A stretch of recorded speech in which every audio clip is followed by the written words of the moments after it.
It was lucky that the last question on the panel was on EigenLayer, because that was a great segue into our next panel. We have a group on the stage, and we also have a video link today as well for the panel.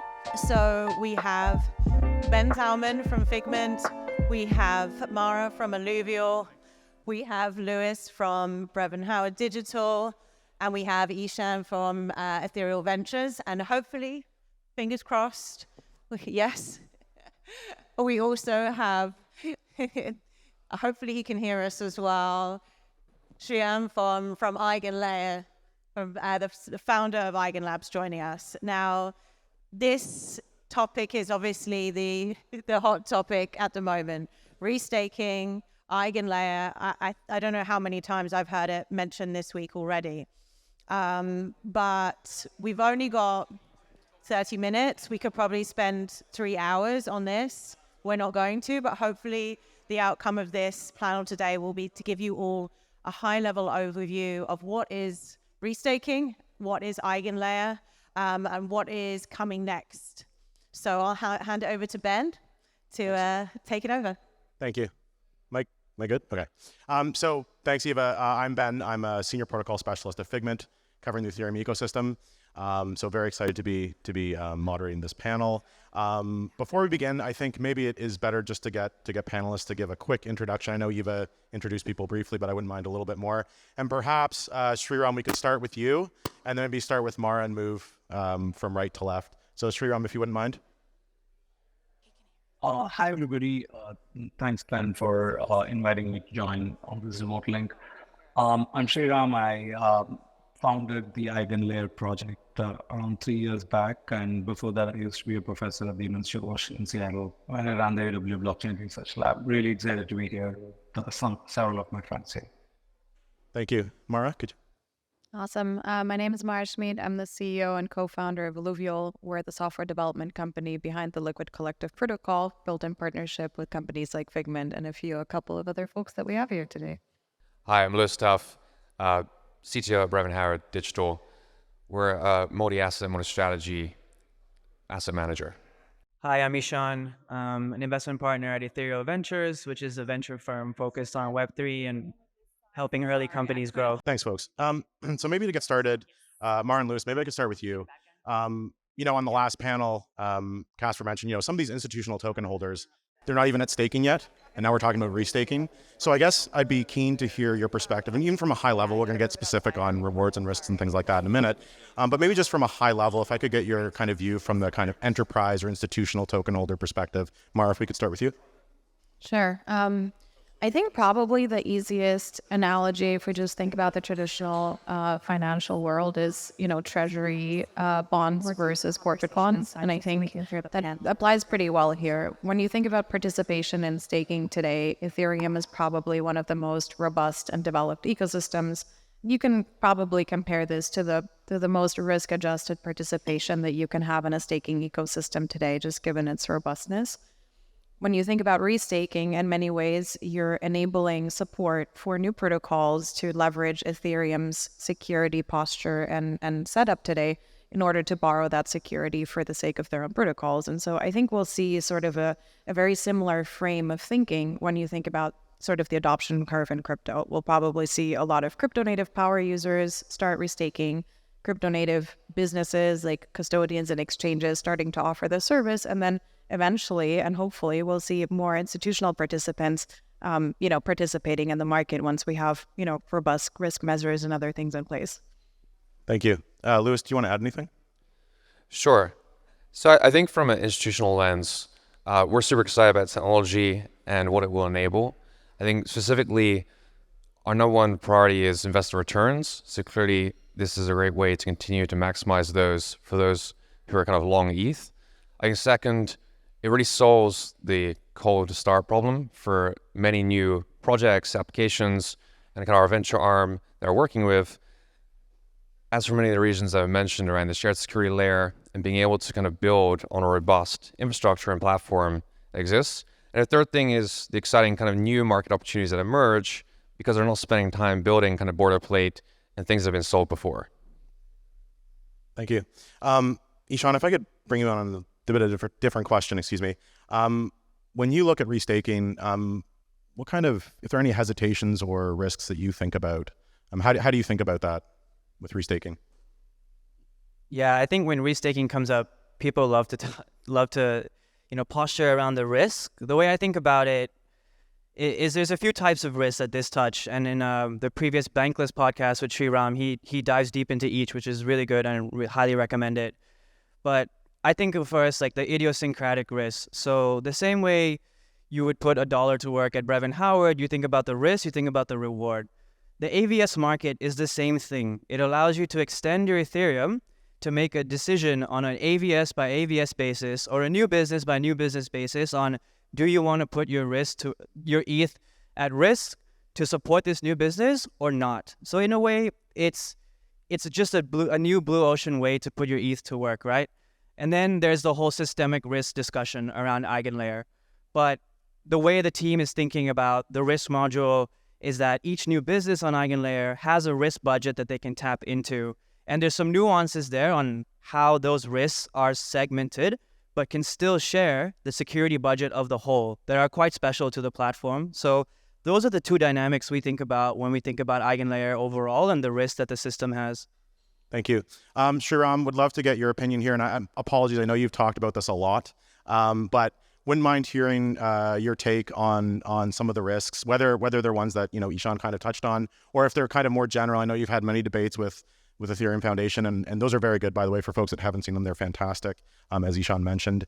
And I think Sreeram's really good at pulling out some of the nuance that people are missing. But Sreeram, if you wouldn't mind, just from your perspective, some of the risks that you've spoken to and that you think, folks would benefit from hearing and kind of emphasizing maybe. Yeah, there are a few, and from each ecosystem participant's point of view, the risks are different. From the staker's point of view, they're taking a risk on an operator, right? So the operator has to do their functions correctly. And from the operator's point of view, is the AVS is this actively validated service, a service built on EigenLayer. What are the slashing conditions for this AVS, and am I opting into something that makes sense? So that's the risk from the operator's point of view. Then from the AVS point of view, some people, when they think about EigenLayer and they say, lots of services are sharing a common pool of security, the same security is being over-counted to the AVS side. So this is something some people worry about. And the way we would think about it is, imagine, there is a service and it can, from its rewards, sustain let's say a $1 billion pool of security. If there are 100 such services, together they can sustain a $100 billion pool of security. If this $100 billion restakes into all these 100 services, you strictly get a better world because, out of this 100 billion, if it's restrict for all these 100 services, to attack any one service, you need the 100 billion rather than 1 billion. So this is the kind of standard benefit of shared security. But one of the things I think Eeshaan alluded to and is unique to the EigenLayer platform is while getting shared security, also can get an additional attributable security, which means if you are an AVS, you can say, hey, if the slashing happens, normally the problem is that I don't know who else will also do a slashing simultaneously from the point of view of the AVS. But in EigenLayer, we have this new notion called attributable security, which means EigenLayer gives this particular AVS a portion of attribution, which means even if all the other AVSs try to slash simultaneously, you will be able to slash and redistribute this portion correctly. So from the AVS point of view, there is the benefit of shared security and the kind of particular benefits of attributable security. From the staker and operator point of view, as long as the AVS will not slash if the operator is not malicious, the system works well. Outside of this, there are some financialization risks, and we're seeing some of it. And for example, using a liquid restaking token and then taking leverage against it. So go take a liquid deposit ETH, get a liquid restaking token, deposit that into a lending market, borrow against it, get ETH, and then keep doing this cycle several times. If this is clearly leverage. And, like any other leverage, you have the consequences of leverage is that there is amplified exposure to price changes. And even when the price fluctuates only over the short term due to liquidity or other issues, your position may get liquidated. So this is a very risky thing. And we see some small amount of behavior right now in the market like this. But this is actual leverage, and one should be very cautious. But EigenLayer by itself, if you stake and restake across multiple services, itself doesn't expose you to leverage, because the risks that you're taking as a staker and operator are endogenous. As an operator, if you're not malicious, you're not going to get into additional slashing risks. So that's the high level overview. That's great. Thank you. So we talked about the risks. I do want to talk about the benefits, and there's some obvious ones, additional streams of rewards and things like that. But so this is an open question for any panelist. But from your perspective, if you want to talk about some of the benefits, either from a staker's perspective or from the ecosystem perspective itself, some of the benefits we're seeing and will see with restaking on Ethereum. Does anyone can? Eeshaan? Yeah, I can take it. We were attracted to EigenLayer as an investment because from all the stakeholders that are involved, there are clear benefits to them. So if you're a builder, you can bootstrap not just on EigenLayer security, but because of the economy that EigenLayer will enable, you can bootstrap all kinds of middleware services into your dApp so that you can just get going on whatever it is that you want to actually do. So that's from the builder's perspective.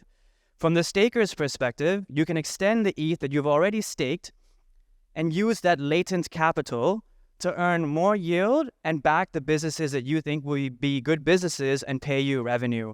And that just makes sense from a capital utilization perspective, right? Especially for institutionals, investors that want to restake or want to learn about restaking.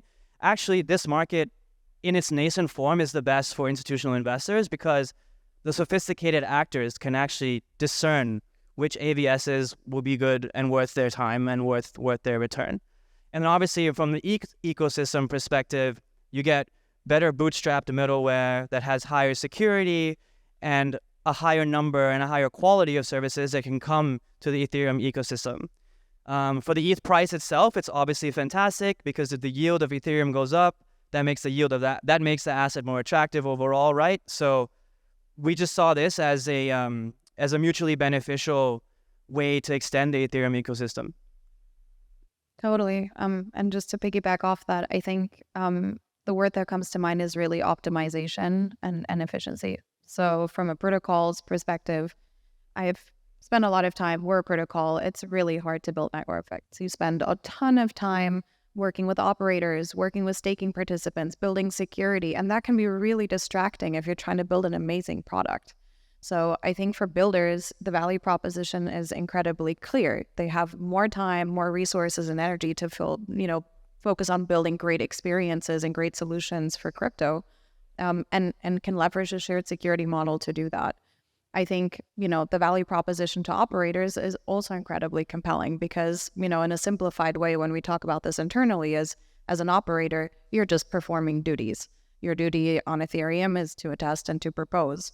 But if you add additional duties to that, you can optimize sort of the load or the participation and the reward that you're generating for your business in return for the work that you're doing. And the more robust your configurations and your performance is, obviously, the higher the benefit to the participants and the ecosystem that you contribute to.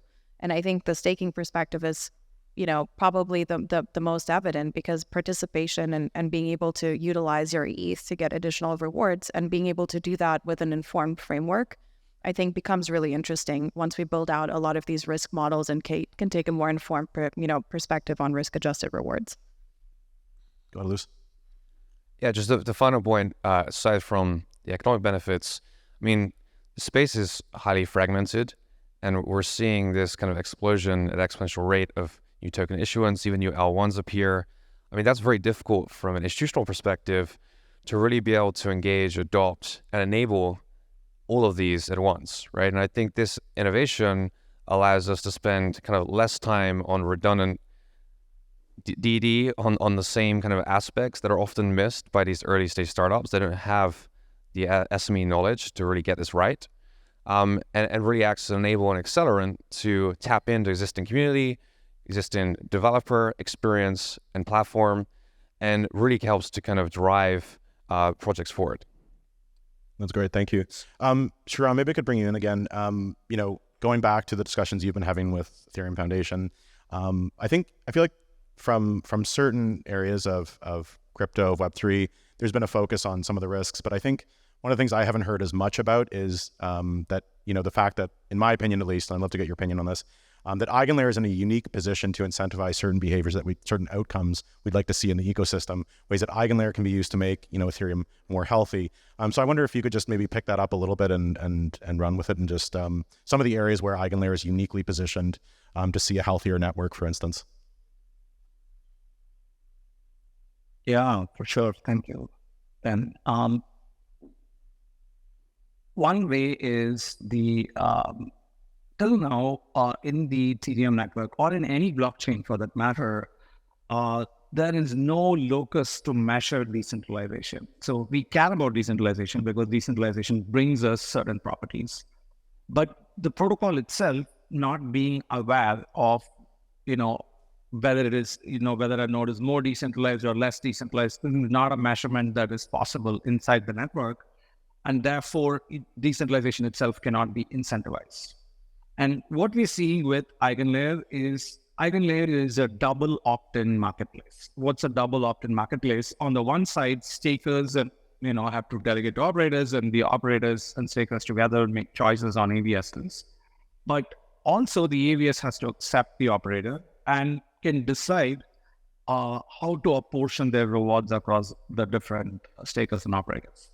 And what dynamic this leads to is that it's possible for services to come in and say, hey, I need a certain amount of more decentralized operators. And now the question is, how do you measure decentralization? And on EigenLayer, there are new services being built, which are themselves basically proofs of location, for example. Proof of location is a decentralized network which uses network latency information. For example, a whole group of networks around the world, which includes existing Ethereum operators, will send network pings to nodes and see how fast they respond, and using that they can triangulate where these other nodes are. So now that you can have this primitive, like a proof of location, a service can come in and say, hey, I'm going to give you a geographic diversity benefit. If you are not in a overrepresented geography, you may actually get additional benefits because we want actually a decentralized node participation. So there are some of these behaviors inside that we want inside the Ethereum protocol that Ethereum protocol itself cannot actually measure and incentivize, but we can actually help through the marketplace nature. So one way to think about it is EigenLayer is a marketplace for raw decentralized trust. And decentralized trust is this amorphous quantity which needs to be standardized and graded across different dimensions. There is an aspect of economics which is the easiest to measure. How much stake is being contributed is easy to measure. And therefore, of course, the Ethereum protocol is able to measure and incentivize more stake. But the amount of decentralization, the amount of whether it is at the operator side or whether it is at the stake side, whether they are running a distributed validator set or a single validator in a given location. These are not dimensions of measurement that are possible now. And with EigenLayer, actually, you could start incentivizing it. And by creating this marketplace for decentralized trust, people can grade and measure which dimensions of decentralized trust matter to them more. Each AVS is doing it, and thereby actually incentivize the dimensions that really matter. That's great. Thank you. So maybe the last two questions before we open it for Q&A, kind of like to look forward a little bit. Kind of wondering for you folks, do you think that EigenLayer or restaking is going to be about current stakers getting involved mainly? On the other end of the spectrum, that restaking is going to bring in a ton of net new stake. To me, obviously, the answer is somewhere in between, but would love to get your folks' opinion on what this means. Is it more about net new stake or current stakers kind of rotating out and then engaging with EigenLayer? Yeah, I think from an institutional perspective, this net new stake, I think it opens up a whole new world of opportunities, not just kind of maximize yield, but to support new projects, startups. And then, yeah, with projects like Alluvial, liquid staking, you're not locked in as you were previously. You'd have to worry about execues and withdrawal times kind of eating or eroding away. And for kind of many institutions, they have very tight risk limits mandates, and liquidity is key to many of those risk decisions. And so, yeah, we've kind of partnered with Alluvial on kind of enabling that and looking forward to driving forward that space. And they're really kind of leading the charge. Awesome. I think it's probably a combination of participants. I've been incredibly impressed with like the amount of, crypto native folks that have, really supported and bootstrapping, EigenLayer's launch and sort of the early restaking on some projects, including LSETH, which we support on our side. I think where the product space becomes really interesting, as Lewis said, is, when we start seeing opportunities to create net new solutions. And I think restaking definitely introduces that. We go from pure vanilla staking where, current reward rates on the network are about 3.8%, plus minus a couple of bips on performance, to really being able to create much more sophisticated strategies, to be able to build differentiation, not just across ABSs, but then eventually also, I think financial services that are going to be able to advise on different strategies and different, execution capabilities within that. And I think that will definitely open up new appetite and new participation across folks that are sort of interested in participating in those things. That's great. Thank you. Eeshaan, did you have anything to add? Yeah, sure. There's over $10 billion staked in EigenLayer today, and it's pretty clear that they're very crypto native on-chain crowd that has that risk tolerance and has that native interest to adopt whatever's new in the ecosystem. Like liquid staking, the institutional adoption it takes time. So it financially makes no sense to not liquid stake your ETH as long as you trust the liquid staking provider, because you get the rewards, but you also massively decrease your opportunity cost because there's liquidity on the LST. So we've been working very closely with Alluvial to try to get off-chain liquidity for their upcoming LST to be able to facilitate the institutional adoption that naturally comes with that. So in that world, don't necessarily see why we don't get, staked ETH going up to 80% and liquid staking going to a huge portion of that. And then because of the wave that we're seeing on innovative AVSs building on EigenLayer today, it's very natural and logical for people to want to participate in that world as well. And it all converges in the long run. That's great. Thank you. I think maybe we'll open it up for Q&A. So if anyone in the audience has questions for any of the panelists, please feel free. Sorry, can you name a few protocols which confirm to use EigenLayer? Our compound, I need like DeFi blue chip protocol, which is going to use the infrastructure layer that you created. Thanks. So just to be clear, the question is protocols that are on EigenLayer today in terms of actively validated services that are building on EigenLayer? Is that the question? Yeah, not to farm the points, like they use EigenLayer to secure the network. So, this is clear. So not to farm the rewards, but really to use the infrastructure that the founder created. Okay, maybe Sreeram, I could hand that to you in terms of the projects you're seeing build on EigenLayer. Yeah, for sure. We are seeing many meta categories here, and inside that several categories. I think the first simple meta category is on roll-up services. So Ethereum has committed itself to a roll-up centric roadmap. But to build a roll-up, you need a lot of auxiliary services. And the first service is where do you publish data when you're, where a roll-up offloads computation, but you need to publish the input and output of those computations. So that means the data availability layer. EigenLayer itself has built a data availability service called EigenLayer, which massively increases the data bandwidth of Ethereum from 30 kilobytes per second to 10 megabytes per second.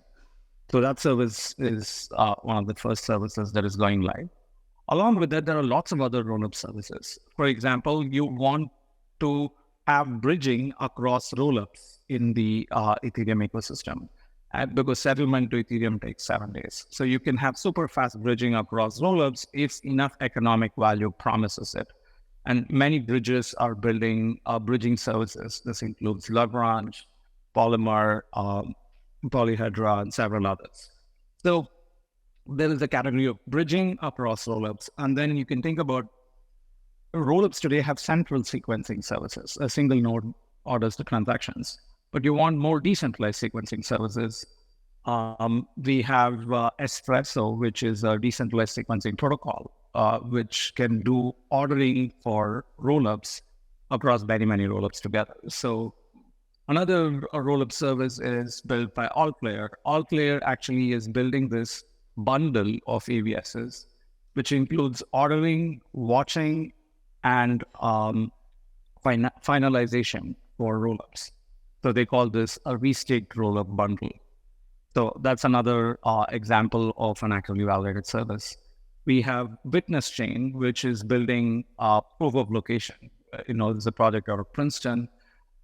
Witness Chain is building this, the project that I just said, which is how to measure whether a given node is placed in a certain geography or not. But they're also building a watchtower. A watchtower is, if you're running a rollup, how do you know that if the rollup has committed a fault or not? Because you need somebody to trigger the fault alert. And so they're building this monitoring service. We have a Near, which is a layer 1 blockchain, also building what we call a fast finality layer.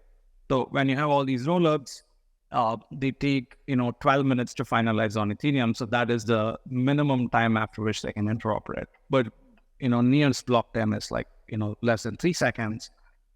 How do you use Near with restaking on EigenLayer to actually now get super fast finality? These are some of the categories. There's also MEV services and other things. But these are examples of services building on EigenLayer on just rollup services. There are many other meta categories like coprocessor. A coprocessor is you're sitting on Ethereum and you want to make a call. And this call is, I want to call an AI processor. I want to call a database service like a SQL. I want to run like a zero knowledge verifier. I want to run a general purpose Linux execution. Each of these categories, we have, examples of protocols building on EigenLayer. So these are co-processors. Then there are new advanced cryptographic services. Like I want to take a secret and then distribute across a network called secret sharing. Silence Laboratories is one of the protocols that is building secret sharing and what is called secure multi-party computation. We have trusted execution environments, which is, some of these hardware providers like Intel have like an execution hardware encryption when they're actually doing certain execution so that you can guarantee that that's exactly the thing that's being executed. So a large category of fully homomorphic encryption, there are projects like Inco and others building where you can do computations inside encrypted data. So this is some examples. There are many other categories. So I'm going to stop. That's great. Thank you. Thank you very much. I think we're at time. So thank you to the panelists. Thank you to Sreeram for joining us, and thank you to you folks for attending.